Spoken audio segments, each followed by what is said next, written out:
দক্ষিণাঞ্চলের সর্ববৃহৎ চিকিৎসা সেবা কেন্দ্র শেরেবাংলা মেডিকেল কলেজ হাসপাতালের পরিত্যক্ত ও ঝুঁকিপূর্ণ ছাত্রছাত্রী নিবাস ভবন চিহ্নিত করে অবশেষে ভেঙে ফেলার কার্যক্রম শুরু হয়েছে।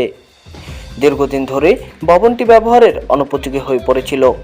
ভবনের দেয়াল ও ছাদে ফাটল দেখা দেওয়ায় এটি যে কোনো সময় বড় ধরনের দুর্ঘটনার কারণ হতে পারত। হাসপাতাল কর্তৃপক্ষ ও সংশ্লিষ্ট প্রকৌশল বিভাগের যৌথ পরিদর্শনে ভবনটিকে ঝুঁকিপূর্ণ ঘোষণা করা হয়। শিক্ষার্থী ও আশেপাশের মানুষের নিরাপত্তার কথা বিবেচনা করেই এই সিদ্ধান্ত নেওয়া হয়েছে বলে জানিয়েছে কর্তৃপক্ষ।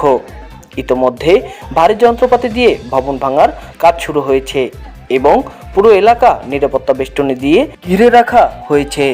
হাসপাতাল সূত্রে জানা গেছে, ভবিষ্যতে এখানে আধুনিক ও নিরাপদ স্থাপনা নির্মাণের পরিকল্পনা রয়েছে, যা শিক্ষার্থী ও স্বাস্থ্যসেবার মান উন্নয়নে গুরুত্বপূর্ণ ভূমিকা রাখবে।